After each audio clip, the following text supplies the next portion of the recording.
In today's episode of the Possibility Mom Live, I'm going to be sharing why Tiffany Thiessen thinks that moms have had it double time. I'm going to share some interesting stats on moms and their relationships with house cleaners.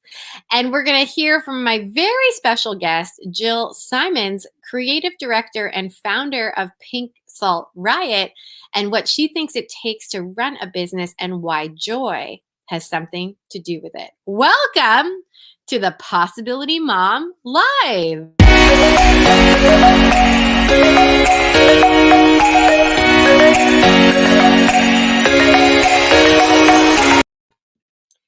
I'm so excited to be here with you on this beautiful Friday. The point of this show is to give you a little bit of hope, a little bit of joy, a little bit of optimism, and a nugget or two of practicality as you enter your weekend. Let's get right into it with this Tiffany Thiessen quote on moms have had it double time. So recently, Tiffany Thiessen shared, and if you remember anybody else, let me know in the chat if you are a Tiffany Thiessen fan from her days on 90210 and all the other shows she was on. She shared in a Forbes article that she feels like moms have had it double time, that they've had to work so hard. She shares that I've taken on roles that I never thought I would ever take this last year. And so she started this really fun initiative where she is going to be sharing a donation for every use of the hashtag Mom Unfiltered. Her bouquet company, the Books Company, is going to share a donation to a organization she's selected called Every Mother Counts. And I want to share with you how gorgeous these flowers are. Who doesn't love flowers? I mean, I want them every single day of my life. And she is sharing these gorgeous flowers. Um, Here we go. One day I'm going to be like, oh my gosh, I can share my screen perfectly. So she is sharing these gorgeous. She's going to be doing a donation for from this bouquet company. When you use the hashtag Moms Unfiltered, I mean, come on, who doesn't want flowers like every day of their lives? And so I wanted to pause and talk about this. If we can come back to me, why it's important to celebrate the unperfect. In the Forbes article, she just shares that we want to showcase how we can celebrate the unperfect moments in our life and know that it is beautiful in those unperfect moments. But when I pause and I reflect on this topic of what it means to celebrate the unperfect, I'm actually very challenged by it because let me know in the chat if you know what I mean. Does it feel good? To share your dirty kitchen? Does it feel good to celebrate the fact that you haven't put laundry away in a really long time? If I walked you to my master closet right now, I could show you the piles and piles of clean laundry that continue to sit there that have not been put away. And the reason why I bring this up is that I think it's important that we celebrate the imperfect. So Tiffany Thiessen, I think what you're doing is great. I love that you're donating to this cause. Every Mother Counts. The cause that she's donating to is really cool because it helps pregnancy. She wants to help make pregnancy and childbirth safe for every mother everywhere. So I do think it's really cool, the initiative that she's chosen. But here's the danger that I find that comes with celebrating the unperfect if we're not careful. Now, if you follow me on Instagram, you know that I celebrate the imperfect all the time. I show you guys my laundry room all the time. And I show you the mountains and mountains of laundry that exist every single day. So I think it's so important to celebrate the imperfect. But I think the flip side of it is that if we celebrate it too much, we can feel tempted to stay there. If we celebrate hot mess motherhood, I have a problem I have a problem with it. I have a problem with celebrating hot mess motherhood. And the problem I have is that it can then feel like, okay, that's it. That's motherhood. And I should just simply throw my hands in the air and it's going to be hard all the time. And that my house should be dirty rather all the time.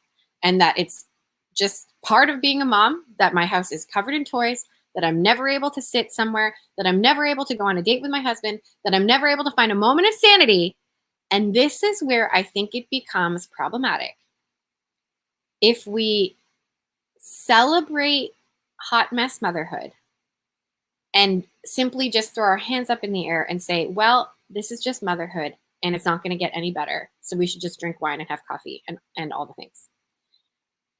And this became very interesting to me in a recent Instagram poll I ran. And I want to share with you, I've got an image I'm going to pull up in just a second, but I was having a conversation with one of the mastermind groups I run in the women's school, and we were having a conversation about hiring a house cleaner. One of the moms was sharing that she was having a really hard time coming on board with this idea, that she was feeling a little bit like, oh my gosh, I feel so guilty. I should be able to clean my house. You know, what are my parents going to think? What are my friends going to think if I hire a house cleaner? And it was just a really interesting conversation that brought to the surface many different emotions. And so I decided to take it to Instagram and just ask some questions around this topic. And I'm going to relate this back to hot mess motherhood and why I think that sometimes it can be problematic if we herald that as the reality. So I asked a series of questions, and the questions were as follows. Do you currently have someone who helps you clean your house? 22% said yes, 78% said no. Do you have a regular babysitter? 19% of moms said yes, 81% said no. Do you go on a date with your spouse regularly? 25% said yes, and 75% said no. And how often do you date your spouse if you do go on a date? 26% said, I think I wrote once a week maybe, or bi-weekly, and then 74% maybe once a month. So why am I talking about this? Why do I care so much about this? Why do I think that there is a danger if we celebrate hot mess motherhood? Because it can severely impede us from living the life that I believe we've all been created to live. A life of greatness, a life of fulfillment, a life of abundance, and a life not constantly laden with mom guilt. And I just think it's so important that we always have that at the forefront of our minds. I think guilt can be a really interesting navigator. I think guilt can help us, kind of like a divining rod or a compass, if you will, a pH balance, whatever analogy you want to use. It can help us to see where something might need attention. So when you say, I have guilt because I can't, hire somebody to help me out with a little bit of cleaning, or I feel guilt for leaving my kids so I can go on a date night with my spouse, or I feel guilt for taking time to myself, we've got to pay attention to that. I want to encourage you to pay attention when you hear yourself saying, I feel guilt. Because I want to challenge you. I want to encourage you.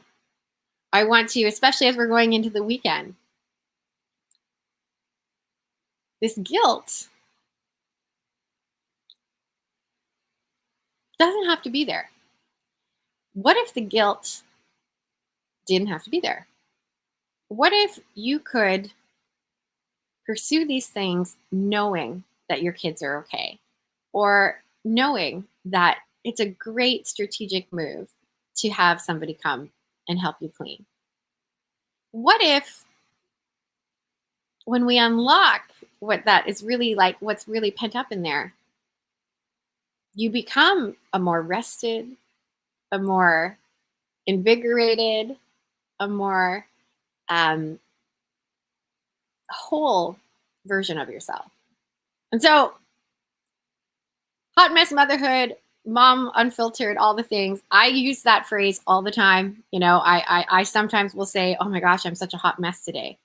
But to just be very careful, I want to encourage you to be careful with to not stay there. That it's very, very possible to get out of hot mess motherhood. And if you agree with me, let me know in the chat, or if you feel challenged by this statement, let me know. And everybody go get some flowers, because oh my gosh, who doesn't love flowers all the time? Thanks, Tiffany Thiessen, for supporting moms with that initiative. So speaking of hot mess, this is a really funny transition, but we're going to do it. Speaking of hot mess, who has painful periods? Now, this is something I don't talk about very often. My husband is the show caller on the show. Husband, just close your ears for a second. But it's something I don't really talk about very often. But I know that when I'm having hormonal challenges, when I am feeling pain from my period, I can definitely feel like a hot mess. And so that's why I'm so excited to introduce you to this week's featured possibility mom, Sarah Rooney. Sarah Rooney is a coach for women. She helps them with their overall health, but with a real focus on their fertility and their reproductive health. And she is running something that I think is so challenging, but so necessary, especially if you have never thought about your period maybe not having to be painful. What if your period didn't have to be painful? What if you had the skills and tools to navigate your period peacefully? So I want to introduce you to Sarah and something she is doing right now that I think is so cool. Here we go. Here we go. One more time. Here we go. Josh, can you pull up the beautiful video of Sarah? There we go. Let's play this. Hi, I'm Sarah Rooney, and for the last 10 years, I've been helping women navigate their painful periods through my fertility care practice. I have seen and experienced just how painful and inconvenient it can be when your period gets in the way of living your life. But guess what? There's hope. In this free 5-day challenge, I will share with you the mindset and skill set strategies to make your period more peaceful, less painful, and less inconvenient. To join me in this free challenge, just click the button below. Yay! So that is my dear friend and client, Sarah Rooney. You can learn more about Sarah Rooney and her completely free 5-day challenge, where she's going to help you navigate how to have a more peaceful period. And let me tell you, this woman has taught me all kinds of things that I had no idea. This is the thing. It's like hot mess motherhood. Like, you don't know what you don't know.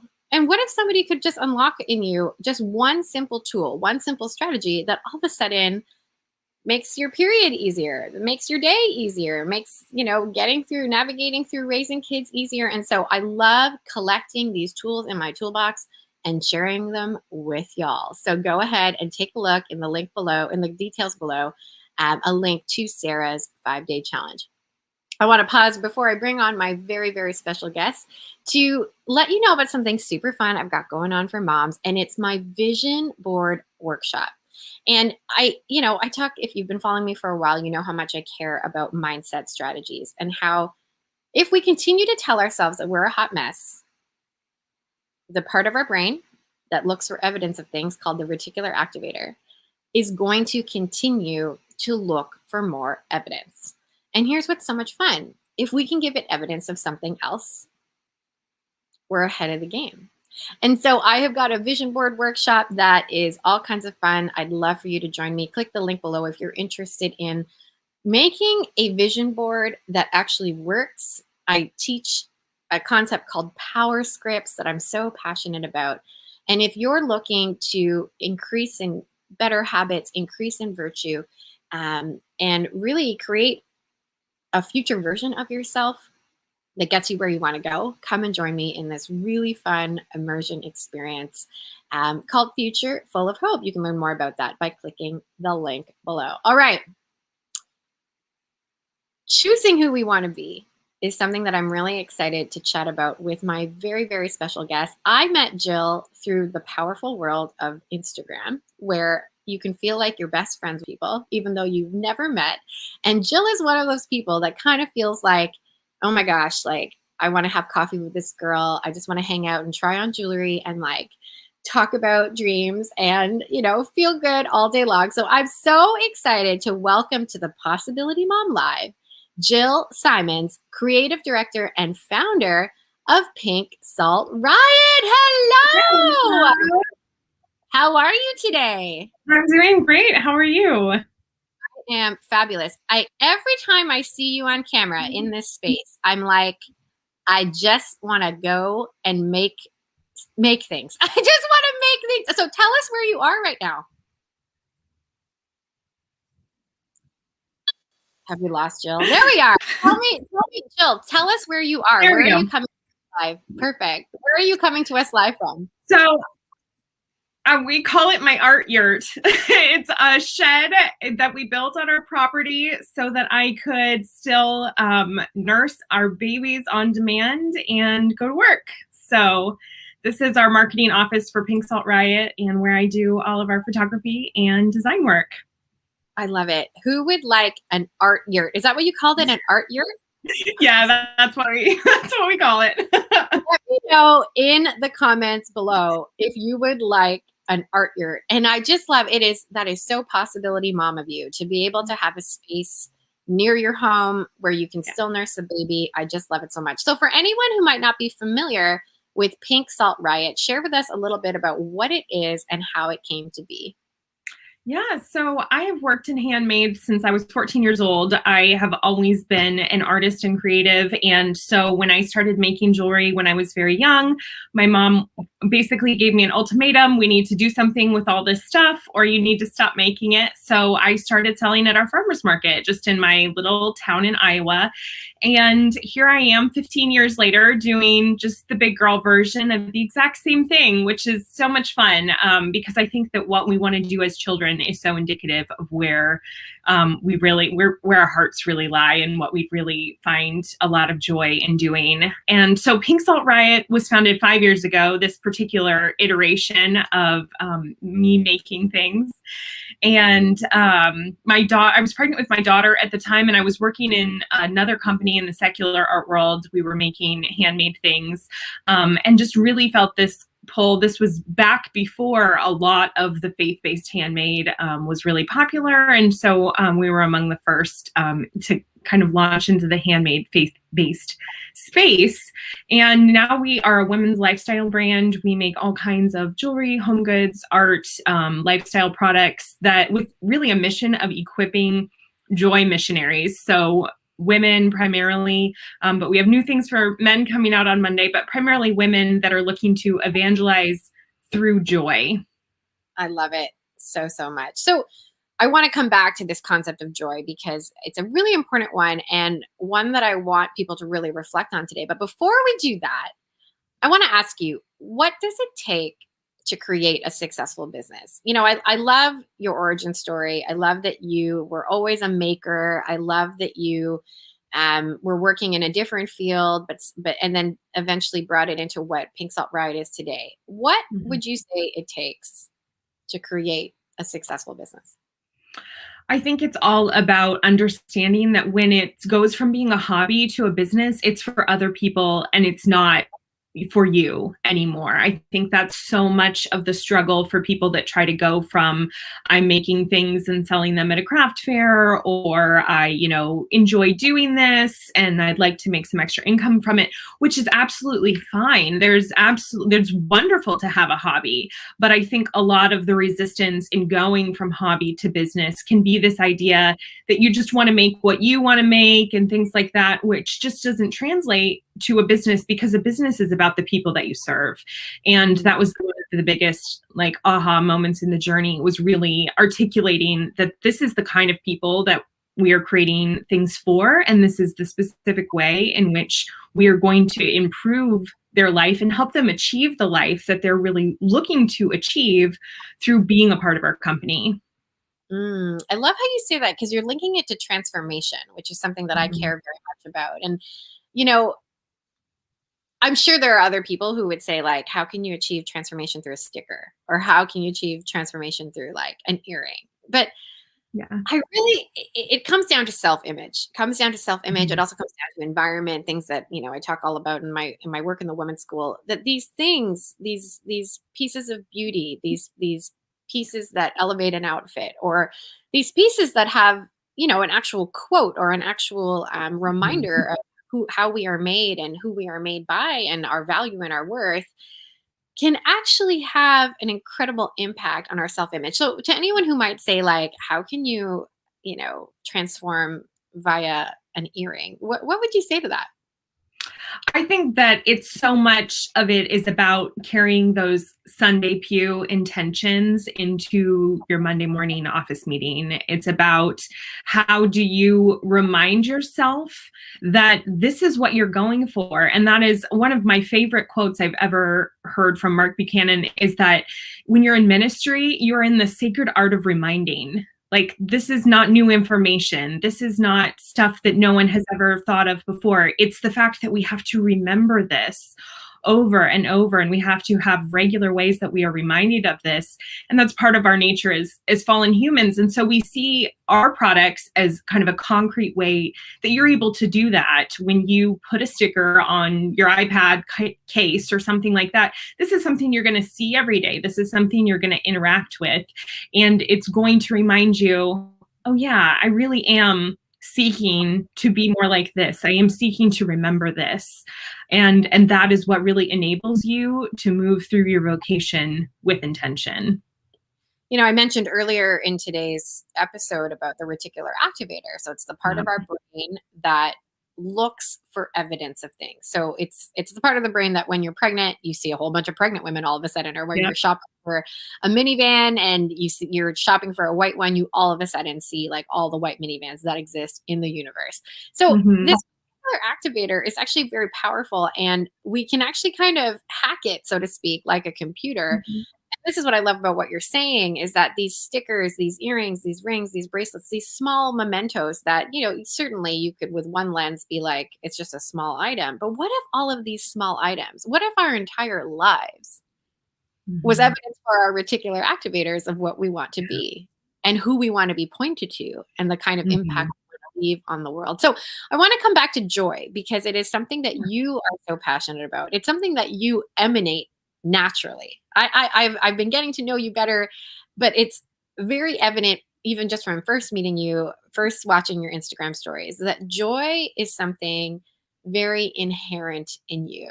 And I want to ask everybody watching, if you're watching me live on YouTube, or if you're driving, listening to this in podcast form, just want to ask you the question. Just pause wherever you are safely. Do you struggle with being joyful?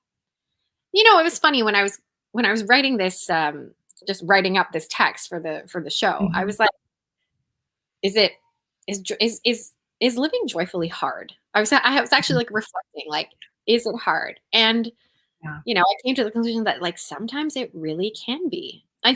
think you and I are, our inherent personalities, perhaps our temperaments, might lean Mhm. joy a little bit easier, let's just say. Mhm.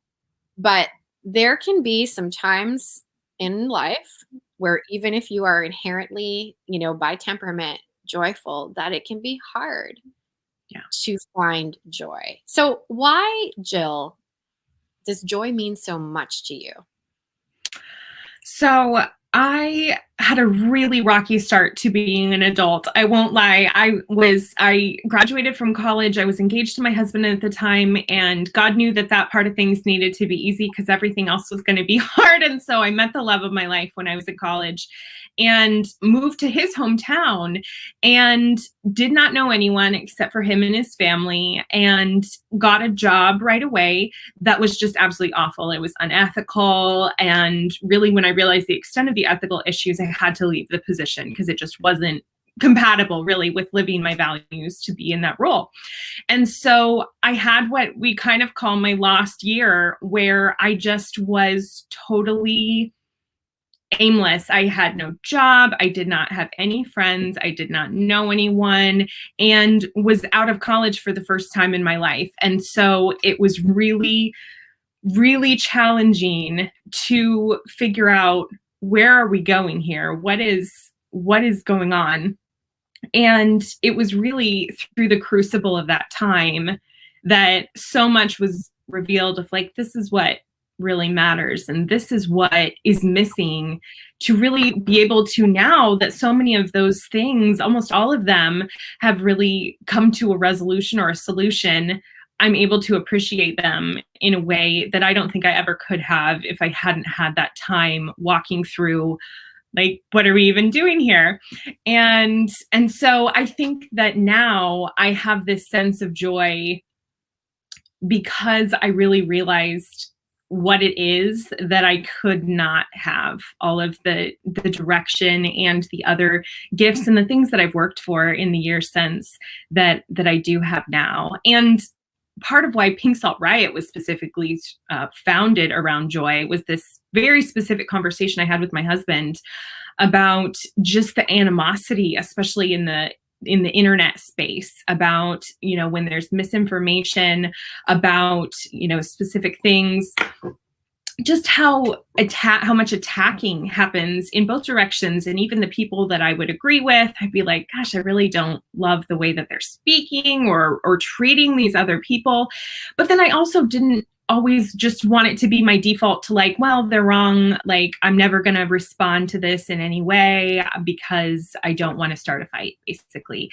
And my husband said, he's very wise. He said, you're looking at this as a dichotomy, and that's just a fundamentally flawed framing. There's really a third way to approach this, and that really is joy. And that is where this whole idea of how we show up to our lives, we can intentionally choose to really let joy be sort of that face, that not that we put it on artificially, but it's really what we lead with, because that's how you create space for connection. That's how you create space for people to actually be able to listen, to be able to have these conversations that matter with people, because they absolutely do matter and we need to have them. But when we go in with fists up, then we rob ourselves of a lot of the space where that can be fruitful. Sure. So what does this look like in practice? So let's take, I'm going to go there. Sorry, Jill, I'm putting you on a spot, but let's take a very topical topic like the vaccine, and not to make, pro-vaccine or not vaccine, but of course there are so many different opinions about, whether you get the vaccine, if you do get the vaccine, which vaccine should you get, or if you choose not to get the vaccine. So how does someone bring joy in a practical sense? So let's say it's like real people. Let's say you're sitting down to coffee, and one friend is vehemently opposed, one friend is vehemently for, and you're having your conversation. How does one bring joy into sometimes contentious conversations? I think that a big part of it is that joy is not as much an emotion as an act of the will. And so it's strong enough to really be in those hard places. I think that's the equation of like joy and happiness are the same in kind of the larger culture is really problematic, because happiness is super fragile. Like, it's like a fragile, flaky thing that we kind of like can't breathe too heavy around it. Otherwise it might fall apart. Whereas joy is something that can be sustained and be able to enter into really challenging conversations, be able to enter into really hard times. And that's part of, a lot of our products are for people walking through miscarriage, people walking through death, things like that, where you can show up to those things with joy because joy is strong enough to handle that. And I think that something that really goes hand in hand with joy is curiosity. And that's what I would say in response to like the specifics of we're having a contentious conversation and where do we go from here, is I think joy is strong enough to also call us back to curiosity. It's that being able to sustain joy in ourselves is so often when we have this visceral negative reaction, it's the joy is what helps us pause and say, why am I feeling that? What is really going on here? Am I this upset about this specific issue? Maybe I am, or maybe there's something else that's going on here. And so I think it's really helpful to ask questions. I think joy lives in a lot of question asking. And I think that a lot of times you can help people kind of figure out where they're going, get to where they're going by sort of facilitating their thought process through your own joy, the process you would take yourself through if you are, living in joy and being curious is something that you can go through with other people. And so if you have two people that are being contentious in front of you, being able to go to them with questions like, what is it that you feel like is threatening about this? Or what do you feel like is so essential about this? And is this something that you're able to see the other side of, or are you not? And to be able to gauge how productive this conversation is going to be, if it really needs to be a call for like, okay, this isn't going to be a fruitful thing, and that's okay. Like, we need to choose a different route. And joy is something that engages your will enough that you're able to kind of hone those muscles. I want to pause and just acknowledge some of the comments. So from Kat says that she struggles with being joyful. And my husband, Josh Canning in the comments, everybody, that joy is more an act of the will than an emotion. Love this. So what is the root? You mentioned choosing another route. What is the root if you really do feel like I don't have joy? Like, how does one begin to seek more joy in any moment in their lives? I have really, through a lot of time and thought and prayer about this, have really landed on kind of 3 steps to help nurture joy within your life. And I think that the first step is so hard and feels so counterintuitive, but it's rest. I think we really have to give ourselves space and time to rest, if for no other reason that, and whether you are Christian or not, I think rest is essential because you have to give yourself the space to figure out what is going on. And that is the problem with so many of our lives, so many people, is that there's not even time to figure out why I have no joy. I haven't even spent any energy on thinking about this because I'm so exhausted from everything else. And it's going to feel really awful and counterintuitive and weird for a while. But I started about 8 months ago, never ever opening my phone on Sundays, not working on Sundays. And about half of the Sundays, I'm like, this was just a waste. I just didn't do anything. But lo and behold, over time, it kind of allows things to rise to the surface. You think about, shaking mud or something like that, and it's just all swirling and you can't figure out what's going on. But if you let it set, then the sediment comes to the bottom and you can like, oh man, well, we could just scoop that out. That's not that big a deal. But when you're trying to separate it while it's swirling and all together, you're just always going to feel frustrated with that. And then once you've rested, you can really have this posture of receptivity, receiving what it is that you need to be able to experience more joy. And after you have really been able to receive, then you can release what you've been given. You have this space, you have this clarity to be able to say, here's what I have to give. I'm going to give it. Here's the thing that I'm excited to share. And then that process over and over and on a daily and weekly rhythm is something that allows you to really make this habitual and really strengthen that will to find joy more regularly. The will is so fascinating to me because I used to think that willpower was the solution to everything. Like I kind of was like, oh, I just have to try a little bit harder. I just have to have more willpower. I just have to, grind, grit my teeth and do it. But what I've come to understand now is that willpower is a finite resource.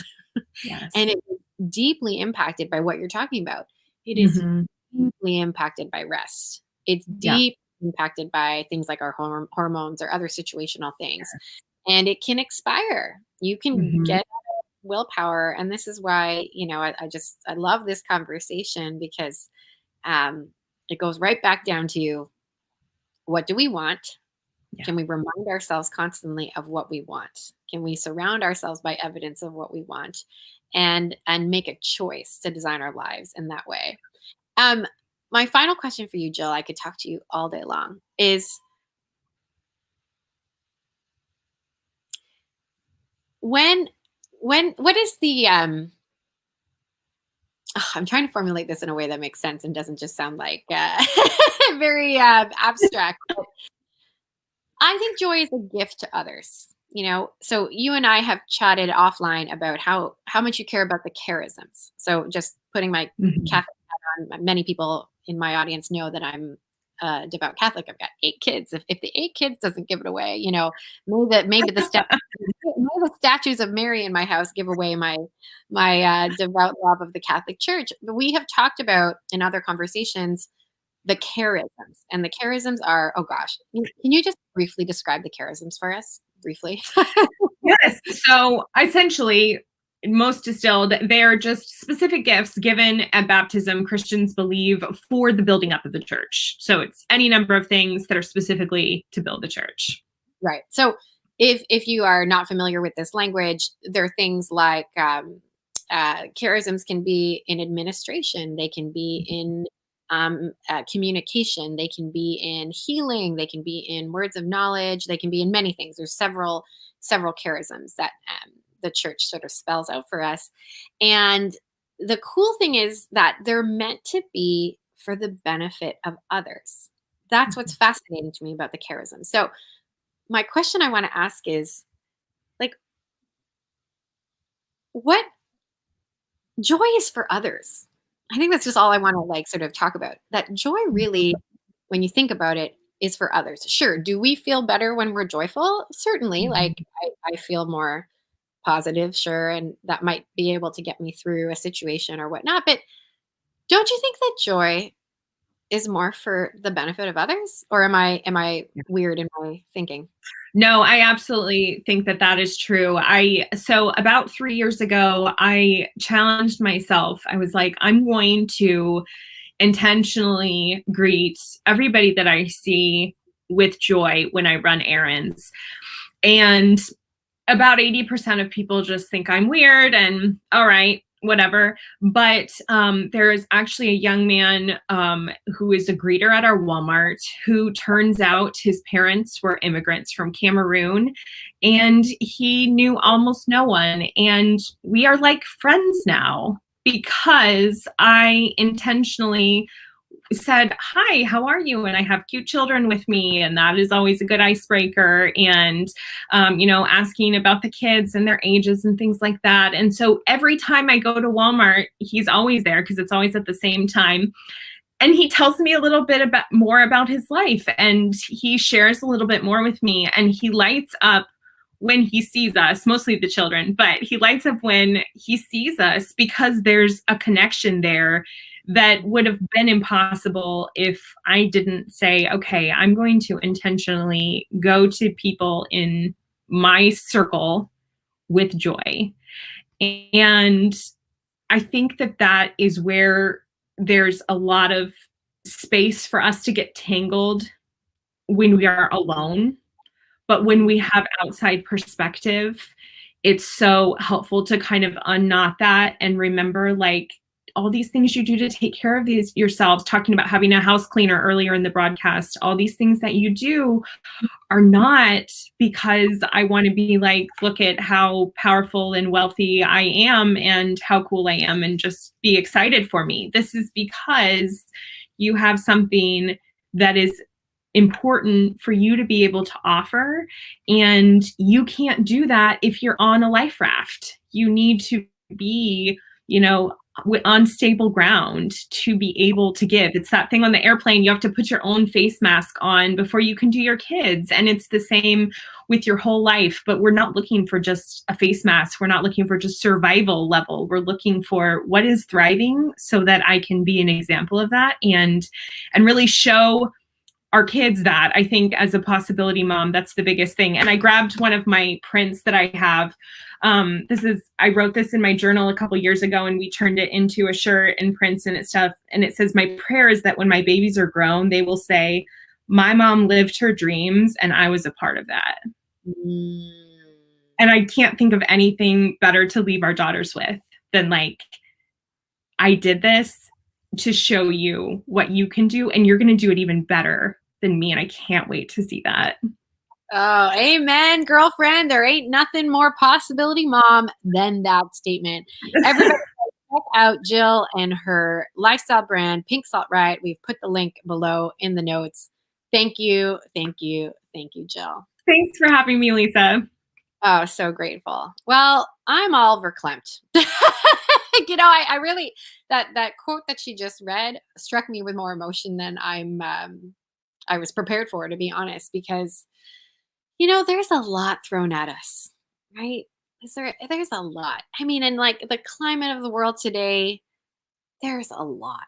And so it can feel, I'm looking at the comments here, it can sometimes feel impossible to find joy because we're tired, because we're dealing with so much weight. My home and native land province, Ontario, is back in lockdown again. Like, schools are closed again, and it can feel impossible to, find this joy.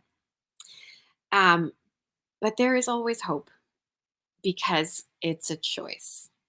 And as I've shared with you on so many weeks of this content, it's not our circumstances that dictate our interior peace, that it truly is our thoughts and the thoughts that we bring to any situation.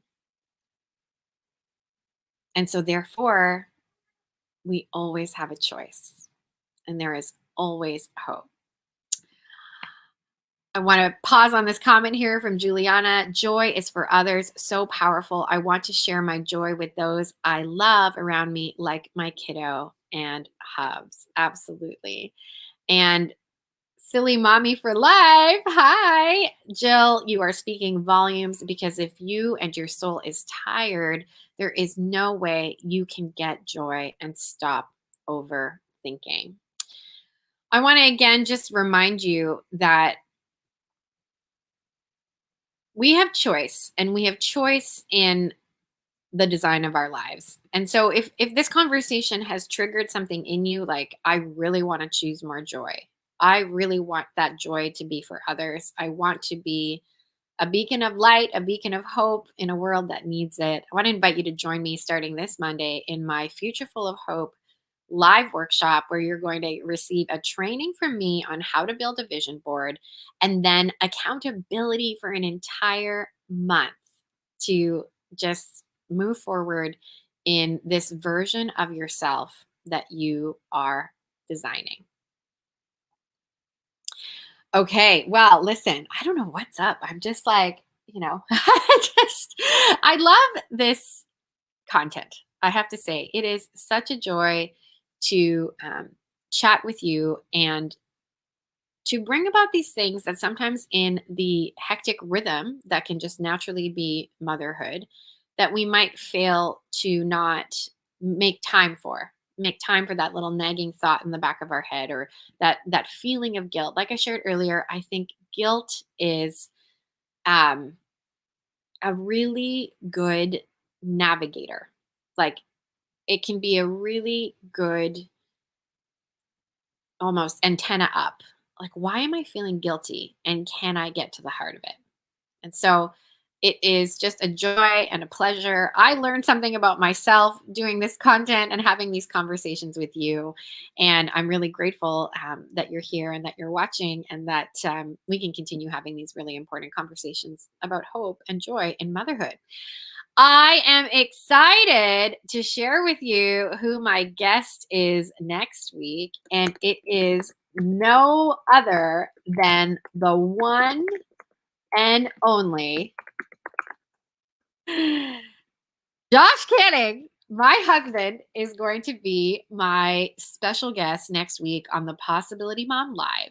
And I know that many of you here in my YouTube community know him via our videos about mental illness and mental health in marriage. For those of you meeting him for the first time, he's all kinds of fun, if I do say so myself. I mean, I am very biased. I also think he is very cute to look at. So if you are listening to this in podcast form, you can also watch the whole thing on YouTube. He has an epic beard right now. Epic. Actually, it was described the other day. We were at our local pub, and someone came up to him and was like, "That is a glorious beard." So if you would like to see the glorious beard, we're going to be talking about what it looks like to pursue dreams in marriage and what to do if your spouse and you don't see eye to eye. That is coming up next week on the Possibility Mom Live. As always, keep your comments coming. Tag me on Instagram at Lisa Canning what you found beneficial about this show, and check out the links to everything that we talked about today in the description. Everybody have a great day, and I'll see you next week.